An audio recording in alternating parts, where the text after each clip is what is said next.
Welcome po muli sa aking channel. Today, gagawa tayo ng homemade na buchi. At gagawin natin mas pinasimple at gagamitan natin ng cheese fillings.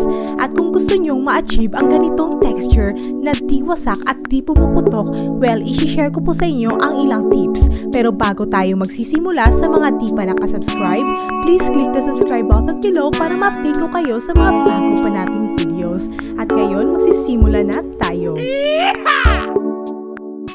Ang sangkap na ating gagamitin ay glutinous rice flour, sesame seeds, cheese for fillings, at oil for frying. First step is ilagay natin ang 1 cup of glutinous rice flour.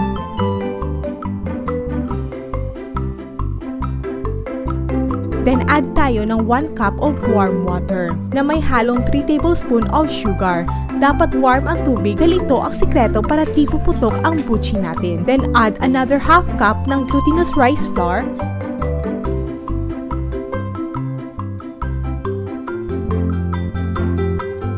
Then hahaluan natin ng 1 tablespoon of cooking oil.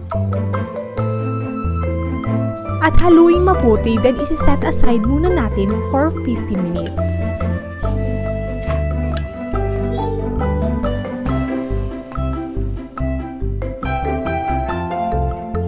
Habang hinihintay, i-cut natin ang cheese into cubes.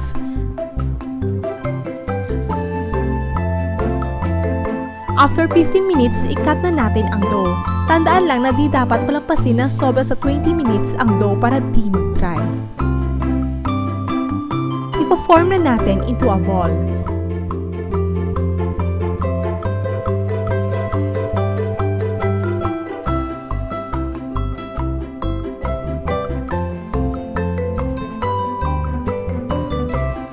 Then, ilalagay na natin ang cheese fillings dito sa nagawa nating dough.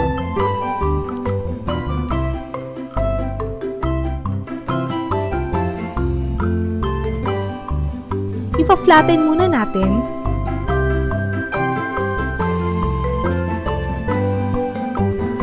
Then, ilalagay na ang cheese sa loob. At baluting muli ng pabilog.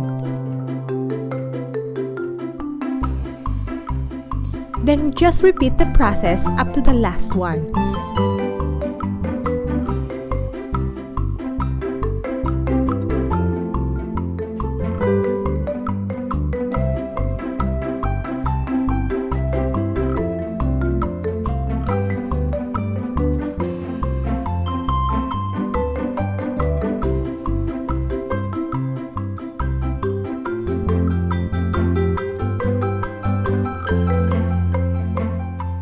Now we're done.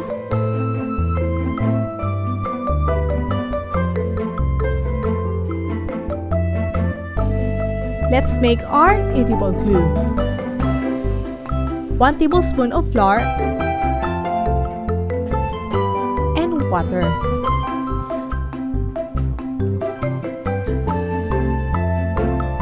After that, prepare lang natin ang sesame seeds.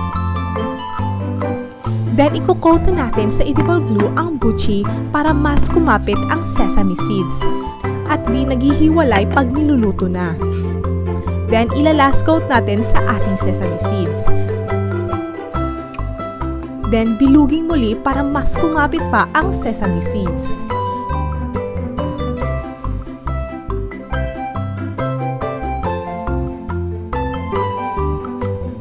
Ulitin lang natin ang proseso up to the last one.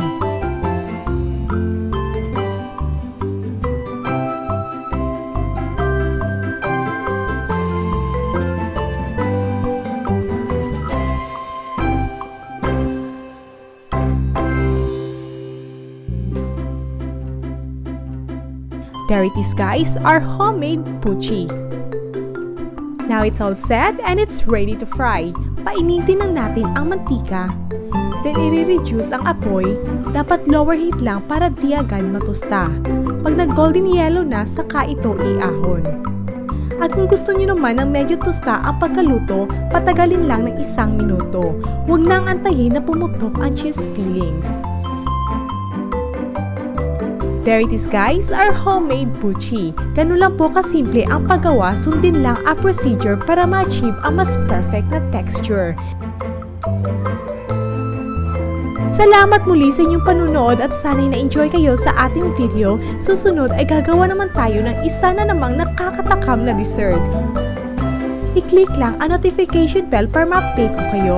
Always stay safe and enjoy your Buchi!